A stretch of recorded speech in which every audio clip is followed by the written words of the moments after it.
Jadi bohong kalau ada yang bilang saya punya persoalan. Jadi makanya kalau pejabat tuh jangan sembarang bicara. Kalau mau bicara tuh mesti punya lebih baik. Nah sekarang ini ya Rizik Syihab itu ingin pulang ke Indonesia tapi tidak mau dideportasi. Dia ingin pulang terhormat itu. Nah silakan aja lah urus begitu. Itu kan urusan dia dengan pemerintah Arab Saudi ya, bukan urusan dia dengan kita. Gitu. Pak, pelanggaran imigrasinya apa Pak? Overstay.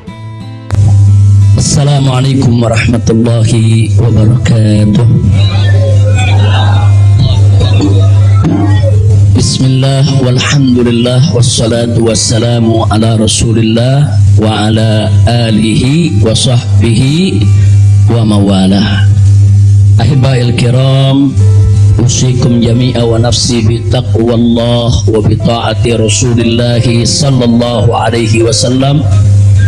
Fa nas'alullah subhanahu wa ta'ala an yahdiyana ila siratihil mustaqim wa yaj'alana minal muttaqin wa yudkhilana jannatahu jannatan na'im, amin ya rabbal alamin. Segala puji kita panjatkan bagi Allah Jalla Jalaluh. Saya bersyukur sekali pada Allah, sangat berbahagia pada hari ini akhirnya saya sekeluarga bisa kembali pulang ke rumah. Alhamdulillahirabbil alamin. Dan saya juga mengucapkan terima kasih secara khusus kepada pengurus Dewan Pimpinan Luar Negeri Front Pembela Islam Saudi Arabia. Beberapa pengurusnya ikut dengan saya pada hari ini. Mereka ikut mengawal dari Mekah, Jeddah sampai ke tempat ini.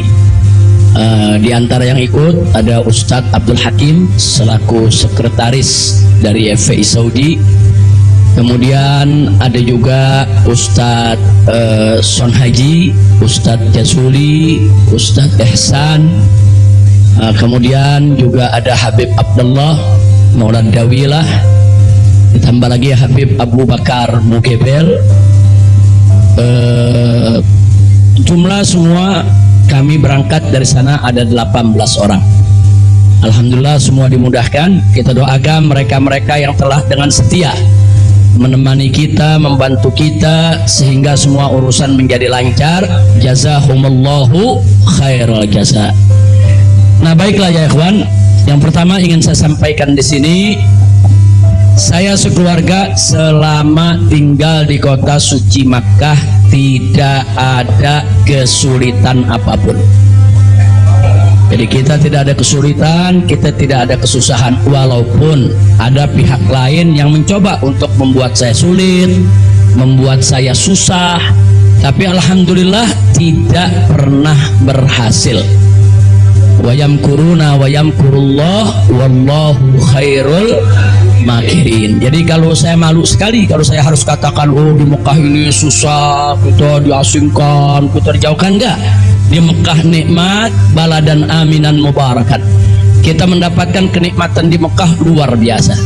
Di sini saya banyak kawan, sampai di Mekah saya dapat kawan juga tidak kalah banyaknya. Di sini kita punya jamaah, sampai di Mekah juga kita punya jamaah. Di sini kita punya pengajian, sampai di Mekah juga kita buka pengajian. Di sini kita punya gerakan dakwah, ternyata di Mekah juga kita buka gerakan dakwah. Jadi artinya nggak ada yang kurang. Bahkan sekali lagi kita katakan di Mekah ini tentu punya kelebihan yang luar biasa untuk ibadah 100.000 kali lipat ganjarannya. Sebetulnya kalau ingat 100.000 kali lipat kayaknya nggak mau pulang ya. Hampir 100.000 kali lipat, begitu sampai Tamburan satu lagi nilainya. Nah di Petamburan nilainya satu, kalau di Mekah nilainya 100.000. Laulal wajibat dakwiyah, kalau tidak ada kewajiban dakwah di negeri ini saya tidak akan tinggalkan Mekah. Kita cinta Mekah. Mekah luar biasa, satu negeri yang memang penuh keberkahan, baladan aminan mubarakat. Jadi sekali lagi selama kita di Mekah alhamdulillah, kalaupun ada sedikit tantangan-tantangan, sedikit kesulitan-kesulitan, tapi semua itu bisa atasi dengan mudah ya ikhwan. Nah baiklah, kemudian yang perlu saya sampaikan juga ya ikhwan, di tempat ini Kenapa muncul aneka ragam isyaat, yaitu isu-isu, gosip, rumor dan lain sebagainya. Katanya saya mau ditangkap lah, mau dideportasi lah, kemudian juga overstay lah dan seterusnya. Jadi yang ingin saya sampaikan di sini, ya saya memang overstay pada awalnya. Jadi sebulan sebelum visa saya habis, saya waktu itu mendapat pencekalan, tidak boleh pulang. Nah, tapi pencekalan tersebut bukan karena melanggar aturan, bukan karena melanggar ketentuan keimigrasian, bukan. Jadi kalau ada mengatakan karena ada pelanggaran, ada pidana, bohong, saudara. Itu hoax, bahkan itu fitnah. Jadi saya dicekal li asbabin amniyah. Itu ditulis dalam surat cekalnya. Li asbabin amniyah, karena alasan keamanan. Nah, biasanya kalau alasannya melanggar di situ ditulis mukhalafatun nizam atau at-takhalluf anin nizam. Nah, itu namanya melanggar aturan. Nggak ada di dokumen saya, tidak ada kalimat at-takhalluf anin nizam atau mukhalafatun qanun, nggak ada. Yang ada adalah li asbabin amniyah, untuk alasan keamanan.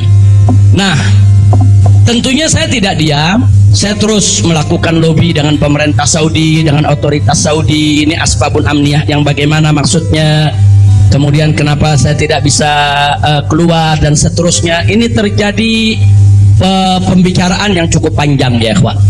Tapi memang mereka sendiri mengaku. Jadi saya ini di sana diperiksa oleh Badan Intelijen Saudi, saya diperiksa oleh Dewan Keamanan Saudi, saudara. Nah, belakangan, saudara, kenapa saya diperiksa? Mereka mendapatkan laporan sampah dari negeri ini ya. Jadi mereka bilang ini subalah, nahnu nahsul alal maklumat kadhibah. Kita mendapat informasi yang bohong. Bahkan mereka bilang subalah itu sampah ya kawan. Informasi sampah tentang Anda. Jadi katanya saya ini buronan, melarikan diri, ada persoalan hukum yang saya hadapi. Saya ini katanya red notice. Kemudian ada lagi yang mengatakan kalau saya ini saudara orang politik yang selalu bikin keributan di mana-mana, nanti bahaya untuk keamanan Saudi. Nah, ini laporan-laporan semacam ini. Saya tidak mau menuduh siapa yang melapor, si A atau si B atau si C ya ikhwan, tapi ini ada. Dan ini bukan laporan dari orang biasa. Kalau laporan dari orang biasa, saudara, nggak bakal dihiraukan oleh pemerintah Saudi. Ini tingkat negara. Ini bukan tingkat RT, bukan tingkat RW, ini tingkat negara. Negara Saudi mendapatkan laporan. Berarti yang memberikan laporan ini, saudara, ini tingkat tinggi juga. Nah, tapi ala kulli hal semua kita buktikan. Mereka bilang, apa betul Anda ini punya kasus hukum? Ada 2 kasus hukum, satu di Jakarta, satu di Bandung. Saya katakan kepada mereka, saya tidak punya kasus hukum. Mana buktinya? Saya punya SP3. SP3-nya saya terjemahkan ke dalam bahasa Arab. Kayaknya dalam sejarah nggak pernah ada SP3 diterjemahkan ke dalam bahasa Arab.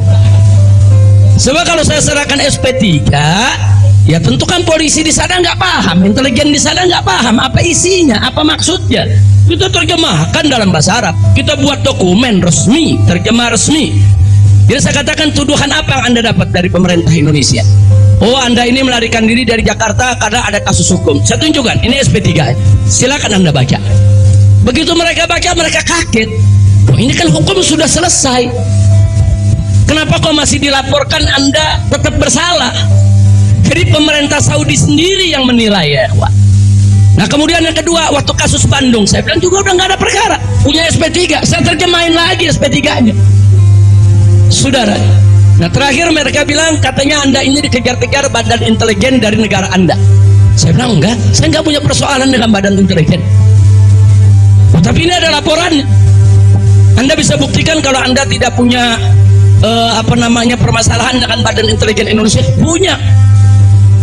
Loh, apa buktinya? Saya punya dokumen. perjanjian antara saya dengan Badan Intelijen Negara Indonesia. Saya terjemahkan lagi dalam bahasa Arab. Resmi di situ, saudara. Dan dokumen ini kan belum saya buka ke masyarakat, ya ikhwan. Saya pikir nggak ada perlunya saya buka, ya ikhwan, kecuali kalau harus saya tunjukkan. Mereka kaget loh. Anda punya perjanjian begini bagus dengan negara, Anda tidak punya masalah, kok dilaporkan macam-macam? Nah, ini yang jadi persoalan, ya ikhwan. Ala kulli hal, singkat cerita, kalau saya cerita terlalu panjang, saudara, akhirnya pemerintah Saudi ini, otoritas yang berwenang di bidang ini, mereka justru akhirnya minta maaf. Mereka bilang nahnu natawarrat, nahnu ghaltan, kami salah, kami sudah melewati batas wewenang yang kami punya, kami minta maaf karena memang ini kesalahan dari informasi yang kami terima. Nah, jadi supaya Anda tahu, akhirnya mereka tidak mengganggu kita sama sekali. Nah, bahkan terakhir bukan lagi persoalan bayang safar, jangan kita deportasi. Saya ditawarkan, Habib, Anda mau pulang besok ke Indonesia atau Anda mau tinggal di sini selamanya? Silakan. Maka itu pada malam Ahad, Sabtu malam Ahad, sebelum saya pulang, saya ke Riyadh, saya diundang resmi ke Riyadh. Saya diundang resmi ke Riyadh, saya ketemu petinggi di sana, ya kawan. Mereka tawarkan, mau tinggal di sini, kita berikan iqamah, kita berikan izin tinggal, mau seumur hidup pun boleh. Silakan Anda memutuskan. Enggak, saya enggak punya persoalan sama pemerintah Saudi, ya kawan. Jadi bohong kalau ada yang bilang saya punya persoalan. Jadi makanya kalau pejabat tuh jangan sembarang bicara. Kalau mau bicara tuh mesti punya data dong. Masa pejabat bicara nggak pakai data? Kalau nggak pakai data, pedagang kopi di warung-warung, ya kan, dagang kopi di warung nggak pakai data. Ada kopinya seduh, pakai gula, selesai kasih. Kira-kira jelas gak? Ini kalau pejabat tingkat negara harus punya data, ya ikhwan, nggak sembarangan. Tapi baiklah, kita bagian akhir. Jadi begitu mereka sudah tahu itu semua, semula saya mau dibikinkan bayan safar. Bayan safar itu exit permit, saudara. Nah, bayan safar itu ada dua. Ada izin keluar Saudi, saudara, karena orang melakukan pelanggaran. TKI yang melarikan diri dari majikan, atau umpamanya ada tenaga kerja yang melakukan pelanggaran pidana, mencuri, berkelahi, atau membunuh, saudara. Nah, mereka ini kalau diusir dari Saudi itu namanya deportasi dengan bayan safar. Tapi ada juga jenis bayan safar lain. Nah, seperti apa? Seperti orang yang mendapat suaka politik, itu kan perlindungan. Atau seperti orang yang dicekal politik seperti yang saya alami, itu bukan pidana. Atau seperti mereka yang kehilangan warga negara, seperti orang-orang Rohingya yang tinggal di Mekah. Itu mereka nggak punya warga negara, saudara. Tapi kalau suatu ketika mereka mau pulang ke negerinya, diberikan bayan safar kalau mereka mau pulang. Nah, kalau mereka nggak mau pulang, mereka dijamin silakan tinggal di Saudi Arabia. Nah, jadi ini namanya bayan safar. Tapi ternyata terakhir karena mereka menyadari saya tidak bersalah, ini yang menarik ya. Mereka sendiri yang mengatakan, ya Syekh, Anda tidak layak untuk dapat bayan safar. Karena kalau Anda dapat bayan safar, nanti catatan overstay-nya itu nggak hilang. Nah, jadi dalam dokumen keimigrasian kan ada overstay, itu nggak hilang. Nah, walaupun Anda tidak dicegat, tapi catatan itu kan jadi buruk. Anda nggak pantas untuk mendapat catatan buruk karena Anda tidak bersalah. Jadi saya tanya, lalu apa mau diberikan? Jadi dibatalkan itu bayan safar. Lalu apa mau diberikan? Kami perpanjang visa Anda. Jadi selama 2 tahun lebih, 3 tahun setengah itu, ya kawan, seolah-olah saya punya visa umurnya 3 tahun setengah. Tidak ada overstay, ya kawan. Nah, cuman pada saat mereka tanya mau diperpanjangnya sampai kapan, ya Syekh? Dia tanya, saya mau sebulan, mau 2 bulan lagi. Saya katakan enggak, saya mau pulang tanggal 9 insya Allah. Jadi cukup bayan safar, bukan bayan safar, tamdidnya cukup sampai tanggal 11, ya kawan. Nah, cukup tanggal 11, tanggal 9 insya Allah saya pulang. Nah, jadi ini yang perlu saya sampaikan sekaligus klarifikasi, bohong. Kalau ada mengatakan saya melanggar aturan di sana, saya dicari, saya mau dipenjara, bohong. Nah, dan saya sesalkan kalau kalimat-kalimat semacam itu keluar dari mulut pejabat, ya kawan. Kira-kira jelas tidak? Paham semua?